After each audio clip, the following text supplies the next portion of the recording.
and all of the cells in the body would instantaneously become structured, which would instantly heal them. But they had to get rid of the pipe organs, which are made from lead, which is interesting, and they had to get rid of the bells, because both of those can heal people. Now imagine if a bell of the size was ringing in a cathedral. Now imagine the frequency that would come out of the cathedral into the town. You could heal the entire town instantaneously just by ringing the bell in the cathedral. That's why they had to get rid of them. They had to break all those bells. All the bells you ever look up. Just type in like bell in whatever country or city you're in, and notice how all the bells have a crack in them and they're broken. I wonder why that is. And people would say, oh, it's a conspiracy and it's just made up. No, there's intention. There's intention to get rid of these things so that we're dependent on a sick care system. If you are looking for the knowledge that has been hidden from us, that explains how actually powerful you are, this ebook will.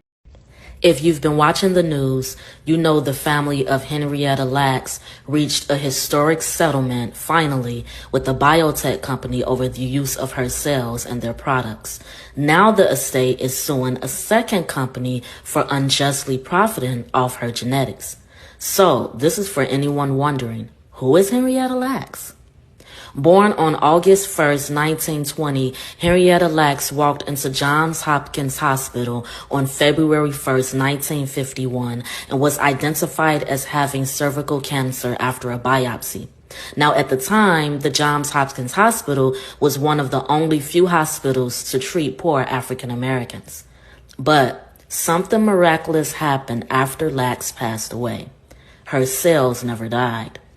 When doctors found out how resilient the cells were, they took cell tissue without her permission, yes, they stole her cells, and used it for medical research.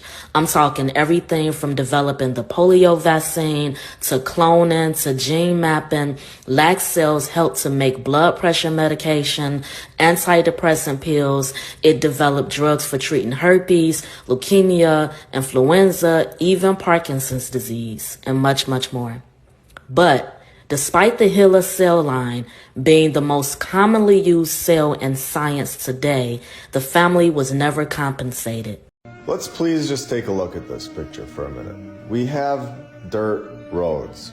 I need everyone here to understand that in order to ride a horse and pull the wagon with hundreds of pounds of brick in the wagon, they would need a paved road. The wheels that they had would sink right into this dirt. The wheels were pathetic, especially if it was raining that week. And you know, sometimes it does rain. I know in the 1800s they want to pretend that there's never any rain or ever any snow, but there was. And this is just another example that will prove how incredible the tunnel systems from episode 42 are.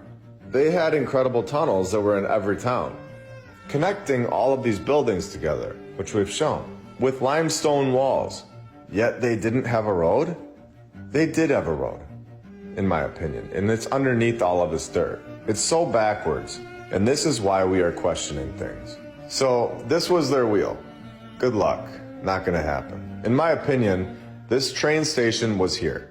Trains were here in the past civilization, and it was not thousands of years ago. It was very recent, and our history is a complete lie. We are told that the train was brand new within the last few hundred years, when in reality, it has been here time and time again. And this was the past civilization's train station. And this was the past civilization's town. And then it's no wonder it's Illinois' state capital now. It's incredible. And it was destroyed in 1907 and 1903. And wait, what is this? No, they had another fire in 1921? Are you kidding me? The fire destroyed the Old World building. I mean, the 1920s building. Along with the cars, and of course, the Hatchers replaced the burned building with a smaller service facility and a car wash. I was also going to check out the Western Clock Manufacturing Company building, located in Peru, Illinois. Interesting name for a town. But that one was destroyed by a fire as well, on New Year's Day, 2012. Perfect timing for a clock company to burn down. New Year's Day, right on the dot. Destroying the old world with more fires. We all understand that brick and stone does not burn from a random house fire. These, in my opinion, are demolitions. So we have cowboys and Indians from 1865 to 1895. Cowboys and Indians. Yet we have massive construction projects going on all around the world, all over America. And at the same exact time, we have the Civil War, supposedly going on in 1861. Yet massive cathedrals were easily constructed in every city, everywhere. And no problem, it was easy. The mainstream narrative does not add up. We have the Montgomery County Courthouse in Illinois that was supposedly thrown together in less than 24 months, nearly 200 years ago. And then you have the Carnahan Courthouse, located in St. Louis, Missouri, the exact site of the 1904 World's Fair. There were 2 phases in the construction of this incredible building. The first phase began in 1929, and the building was done in 1930. Simple. Then the second phase of construction, which included the eastern half of the courthouse, began in 1935 and was done in 1937. Now, like we have mentioned, we have proven through AI ChatGPT that this narrative is impossible. Nobody was building these courthouse structures in 1 year, anywhere in the 1800s. And then you can call up the State Archives building yourself, which we did, and they will have 0 information on it, just like we have shown in this exact episode. There is 0 mention of any construction company that was used in this project, because there was no construction company. It was from a past civilization, and they thought we would never ask, but we are. And it's completely destroying the mainstream narrative. The same lying narrative that has taken decades upon decades to work on, attempting to trick children year after year into thinking that this is the truth. But as soon as one of us hear the real truth, we are now interested, and we begin questioning the lies that have been told to us. And once you begin to question these lies about the mainstream narrative on these buildings, the lies never hold up, obviously. They make 0 sense, and we are never given all the details. The facts that would be necessary for us to trust the mainstream narrative. We would need so many more details, such as who was the construction company? Where did the materials come from? How many horses were used? How much water did the horses need? And how was that set up for them to be properly hydrated in the summer months? Were there places for the workers to stay so they could get up early and actually work on the construction and get the job done? How many men were used? Was there ever an issue with the construction process? And on and on and on. But this is about to get insane, and I have been waiting a while to show you all this. So you're definitely going to want to see this. Here we go. Now, the actual website says that it was built in 1828, saying it opened its first courthouse, not 1928 like we were previously told. In a book called Contemporary American Sculpture that was published in 1929, a year before the building was completed, it already listed that the building was done and of Rebeck's work. So was the narrator getting ahead of itself, thinking that nobody would catch that flaw?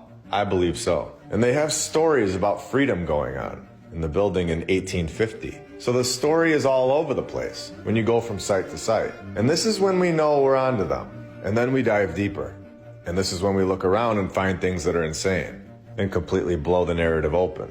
And that's exactly what we did. First of all, this looks like it's on the ground level, something we have seen so many times all around the world. Are there a lot more structures that have columns like this that are so much deeper and hidden by dirt underground? That's exactly what's going on, in my opinion. Now, as we zoom in on the top of this 386-foot high building, that is most likely even bigger than that, we will see 2 sphinx-like ornaments. They are 20 feet long, 11.5 feet high, which has a room underneath them. Hold on. What am I reading here?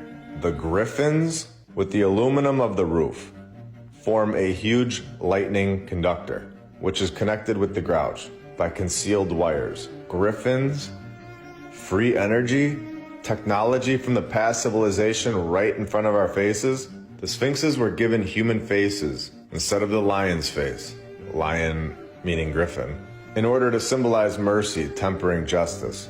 Sure. Yeah. I'm going to end this episode with this thought that I'm about to tell you, because I think it's an unbelievable find and could open up a massive door on so-called ancient Egypt. And I really want you all to think about this one. Here we go. We have the pyramid on top of the building, just like in Giza. And in Giza, something is missing from the top of the pyramid. Did they remove the griffins from the top of the Giza pyramid? And the faces on the griffins in St. Louis were changed from a lion to a man, exactly like the ones in Egypt. And these are griffin paws.